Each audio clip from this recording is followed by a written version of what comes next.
If you clicked into this video, that means that you are a beauty lover. You maybe have this big dream of one day being in Sephora or Ulta or BoxyCharm. You maybe have this big dream of like one day somebody is going to get married and they're going to be wearing my eyeshadow palette.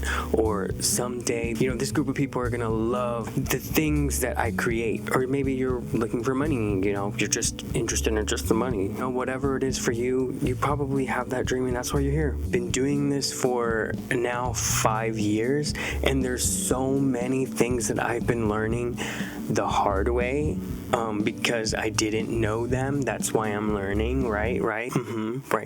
And I thought, why not share what I've learned with others who are maybe on the same path or wanting to get into it, or if you maybe just want to, be like a voyeur and just know the tea and the cheese, man, you just want to, see what's up. You're welcome to keep watching. Never in a million years did I think that I would start a beauty brand, much less make videos and put my face out there and be the own face of my own beauty brand. Yet here I am. If you don't know me, my name is Sergio Agustin. I am the owner and CEO of a brand called Chula Beauty. I'll put up some clips and maybe some pictures just so you can quickly see what we're about. We started kind of in the middle of the pandemic, or at least launched, because we started the process way back in like December 2019. It started with me and my sister, and it was really just a continuation of things that we had been working on previously. Me and my sister, we've always collaborated and just been creative, like siblings, just doing stuff. And like the last thing we did, I believe, was we worked on her quinceañera, making that a reality, and that was really fun. And with my background in event planning, and I was also in college for advertising and public relations, so it was just kind of like, I feel like the perfect storm was brewing. And now that I remember, I'm like, I don't know if I ever even like said it, but I'm gonna try to find the photos. My sister and I and her friend Carmen, our friend Carmen, we did a photo shoot. It was inspired by the Hola Chola collection, which was a collaboration between ColourPop and Becky G. So I remember I took like product photos and I was just practicing. I'd never taken product photos. I remember I was practicing on like perfume bottles and like makeup that my mom or my sister had, and that collection that, if I remember correctly, I think I bought it for her and like for me to just photograph and for her to keep. I thought the photos turned out really good, really cool, and then we set up like a cute little like 90s Chola aesthetic photo shoot, which I'll try to put up here. And when everything was finished, I was like, wait, maybe we can do something like this. Me just being a creative and just someone who likes to start things and just run with them, I was like, dude, if we can somehow make this product, I know that I can shoot it, I can edit it. I was learning, how to upload things to Shopify. I was learning about e-commerce. I was learning about branding. Long story short, that's kind of how we got into it, and then we've been learning ever since. And then now, and it's been just me for a while now. The first hardest lesson I learned was, if you have no traffic coming to your website or coming to wherever you're selling from, and if no one ever knows about what you're selling or your brand, how are you ever going to make sales? I know that especially on TikTok, you really do see a lot of entrepreneurs saying, just start. You don't need to know everything, just start. On one note, kind of true. You'll get paralyzed if you're just stuck planning if you don't ever start. So I'll give that to them, but also if you have no plan or strategy, you're also kind of setting yourself up to just spin on your wheels and waste time and possibly money, when if you could have planned it out a little bit better, you could maybe have a better chance at success. Something that even I'm still doing, like I'm still struggling with, is having that awareness of your brand, especially in a place where like beauty that is very much full of other brands, full of other options. That's something that everyone has to deal with because we all are competing with each other. Lesson number 2, you need to get people to care, because it is not enough to just start the business, open your doors and say, I'm here, and then that's it. Why should someone care about purchasing from you than someone else, or the other guy, or the other girl, or the big retailers? Especially in the beauty space, and think about it, like you have products that you would need for your face, for your eyes, for your lips. There's only so much You know, every brand offers pretty much the same thing to an extent.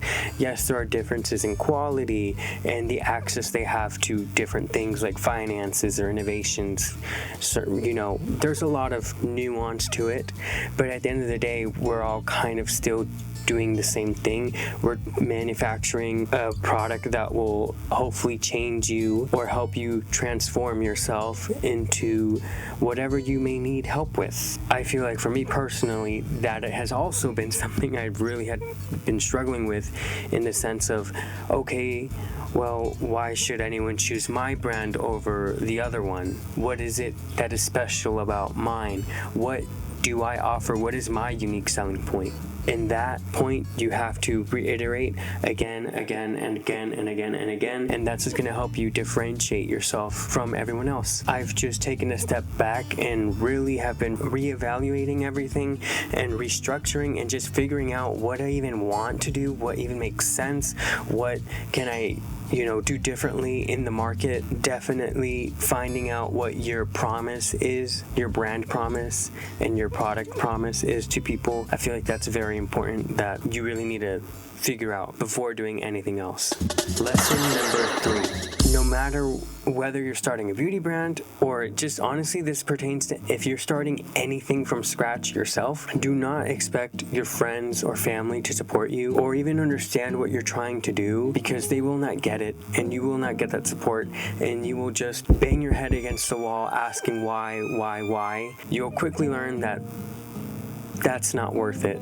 And that probably sounds very kind of scary or negative, but no, I mean it in a good way, as in, yes, if your family loves you and supports you, they're gonna, cheer you on and they're gonna support you in the beginning, but you can't expect to make a business out of just selling to them. If you have that mentality going in, you're setting yourself up to lose. You're creating a business to cater to other people and to multiply that and to generate all these sales. That is the goal. So if you're seeking to get validation from your family, a big no-no, because you're gonna waste your time. And what's the point of doing that? You really have to let go of that idea of wanting their validation or wanting them to get it or wanting them to support.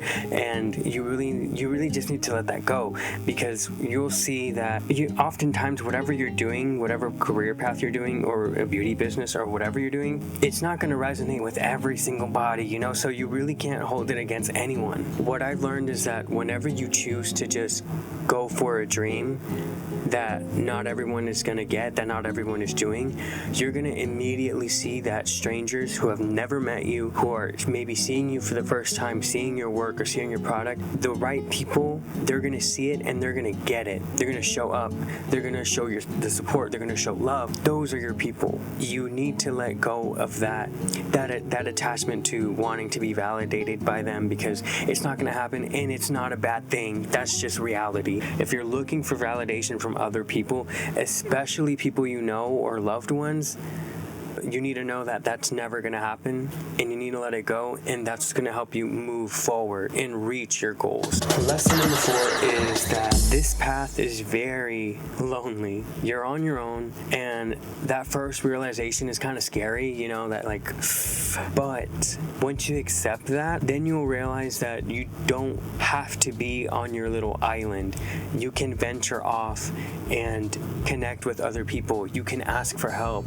You can network, and you can help each other progress. You can help others behind you. Even though you're on your own, you don't have to do it on your own. I've learned that not only is it really important to build community with your customers, the people you're trying to serve, but also build community with people in your industry. Social media has not only helped me start the business, continue the business, but it's also helped me network with a bunch of other amazing creators, amazing founders, amazing Latina founders, which to this day have been nothing but amazing, and I've been so blessed to know them. And I've helped a lot of people as well, giving them the connections or giving them this is where I got this is how I did that. I'm very much, yes, I'll help you, but you'll see that there are some people that just, when you see someone that's really hustling, really going for it, and they connect with you and stuff, that makes me so happy for them, and I'm yes, how can I help you? But then there are some people who are like, this happened to me when I was like, especially at the flea market. They were asking me very specific things, and I was just like, wait, it's kind of like a little like, I don't want to tell you about vendors and stuff like that. It just felt a little off-putting. And then I realized, at least from one person, they were literally like asking me all these questions to then go ahead and tell this other guy that was also doing the same thing as me at that market. And I was like, oh, okay. And then all of a sudden, he started to promote the same prices that I had, when I know beforehand he didn't have pricing out, like displayed. Funny and shady as you know what I mean? Like those people, I'm like, I don't know about that. But I have no problem with, if someone were doing the same thing, but if we're cool, we can, learn from each other. I would, of course, let you know all these things. To me, that makes sense. And other people have helped me like that. So it's really just like a beautiful thing just to know that you're not alone. Like, yes, this is your career, this is your path, this is your thing, this is yours. And only you are responsible for how well or how bad it does. But you can rely on others. And that's what I feel like is a very good silver lining that I didn't know when I started. I think that for me, more than anything, starting this brand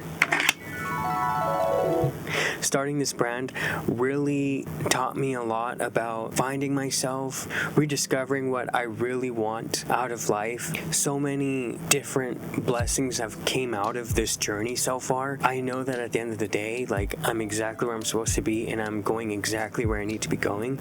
All of these hard lessons have really changed the way I see things, and things just keep changing, and I keep learning new things. I know not to dwell too much in the bad parts or to sit too much there, because I used to do that a lot. I struggle with that a lot, especially because, for example, in my business, things just weren't going the way I wanted them to go. Not that they are right now, but I'm in a very much different headspace where I'm like, you know what, we're gonna take a step back, we're gonna pause, think about what we want. And I'm just like, I'm like, wow, you were doing this for 5 years.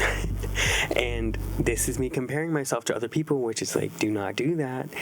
But I thought, well, people in 5 years have been able to go from, even in less years, I've been able to go from employees and these money goals and these revenue goals and all these things. And I'm like, what do I have to show for it? But that's not really a productive thought process. It gets me nowhere, and it just kind of gets you into that negative spiral where you kind of just start going down and down, and it doesn't get any better. I've learned to stop doing that. And I wish you could say it's going way much better, right? Don't we all? But I am content with the fact that I'm exactly where I need to be,